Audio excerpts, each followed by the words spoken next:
오늘은 에스겔 7장 말씀입니다. 이 세상은 경제적 자립을 보험과 투자를 통하여 먹고 살만치 돈을 모으는 것이라고 가르칩니다.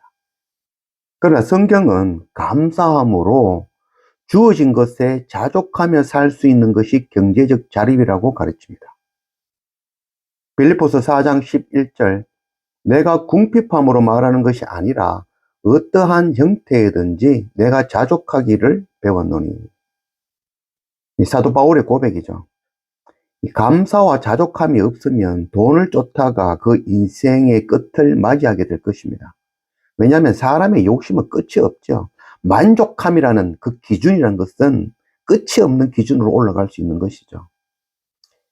이 땅에 먹고 마실 것이 아니라 하나님의 나라와 의를 먼저 구하며 주어진 것에 자족하며 감사함으로 살아가는 그런 우리가 되기를 원합니다.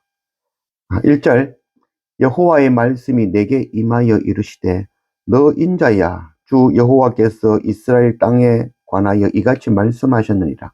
끝났도다. 이 땅 사방의 이 일이 끝났도다. 이제는 네게 끝이 이르렀나니 내가 내 진노를 네게 나타내어 네 행위를 심판하고 네 모든 가정한 일을 보응하리라. 멸망, 이 심판은 하나님이 내리시는 것이 아님을 우리가 분명히 깨달아 알길 원합니다.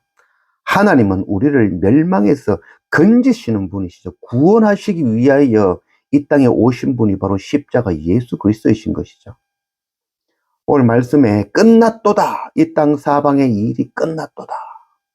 이 끝은 하나님의 뜻이 아니라 하나님을 떠나 하나님이 없는 인류가 당해야 될 일이 바로 끝인 것입니다. 창세기 18장 32절, 아브라함이 또 이르되 주는 노하지 마옵소서. 내가 이번만 더 아뢰리라. 거기서 신명을 찾으면 어찌하려 하시나이까. 이르시되 내가 신명으로 말미암아 멸하지 아니하리라. 이 소돔과 고모라의 이야기죠.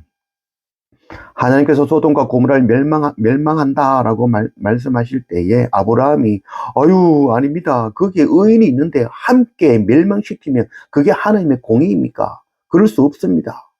제가 가서 의인 50명을 찾아오겠습니다 라고 했죠. 50명, 45명, 40명, 30명, 20명, 마지막으로 10명의 의인만 있어도 그 소돔과 고모라를 멸하지 않겠다고 말씀하셨죠.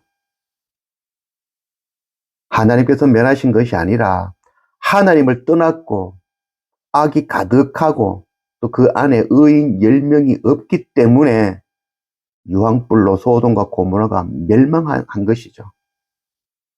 그런 가운데도 하나님께서는 롯의 가족을 구원하시기 위하여 천사를 보내주시는 분이시죠.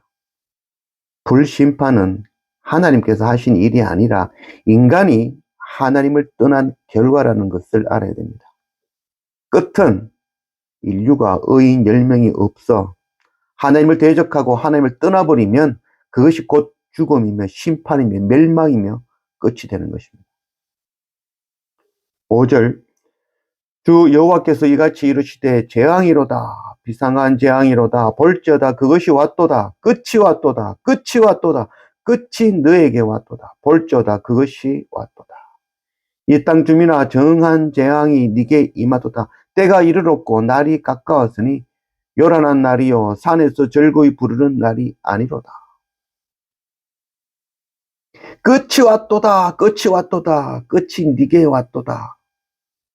이 말씀은 두려운 말씀이 아니라 위험을 알지 못하고 멸망으로 나아가는 자들에게는 복된 말씀이 되어지는 것이죠.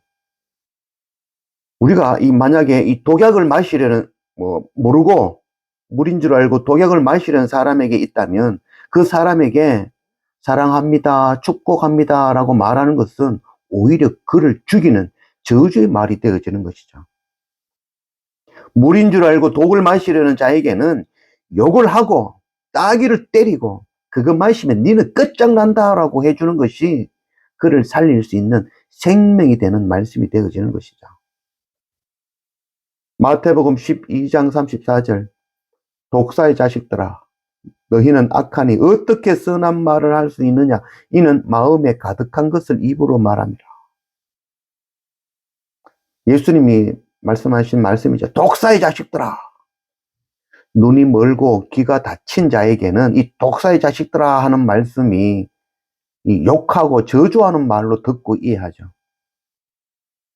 그러나 이 주님께서는 독사의 자식들아 라고 말씀하실 때 그 앞에 빠진 말이 있죠. 그것은 바로 사랑하는 이라는 말씀이죠. 독사의 자식들아 하시는 말씀은 곧 사랑하는 아들아, 독사의 자식들처럼 사탄의 종처럼 살지 말라라고 하시는 말씀이죠. 귀 있는 자는 그 독사의 자식들아 하는 그 말씀 속에서 하나님의, 주님의 사랑의 음성을 들을 수 있는 것이죠. 죄가 무엇인지 알지 못하고 내가 멸망할 존재라는 것을 알지 못하면 복음을 바르게 이해할 수도 없는 것이죠. 이 복음의 시작은 내가 죄인이라는 것, 나의 죄에 대한 자각으로부터 시작되어지는 것이죠. 우리가 죄인이며 멸망으로 끝이 날 것이라고 알려주시는 그 말씀은 우리를 죽이시는 말씀이 아니라 우리를 살리는 복음의 말씀입니다. 그래서 내가 여호와인 줄을 그들이 알리라 라고 계속해서 말씀해주고 있죠. 우리가 구원 얻을 수 있는 유일한 단 하나의 길은 바로 내가 죄인임을 깨닫고 하나님께로 돌이키며 십자가 예수 그리스도 앞에 긍휼을 구하며 엎드리는 것이 바로 구원의 길인 것입니다. 하나님은 죄가 없는 자를 찾으시는 것이 아니죠. 세상에 죄 없는 자는 단 한 사람도 없습니다. 하나님께서 찾으시는 자는 바로 자기가 죄인임을 알고 고백하며 엎드리는 자, 그 자를 하나님께서 찾으시는 것이죠. 바리새인이 아니라 세리를 찾으시는 하나님이시죠. 복음의 시작은 자신이 죄인임을 자각하는 데서 출발합니다. 그래서 날마다 말씀과 예배를 통하여 내가 죄인임을, 내가 죄인 중에 괴수임을 깨닫고 날마다 엎드리는 그런 우리 모두가 되기를 원합니다.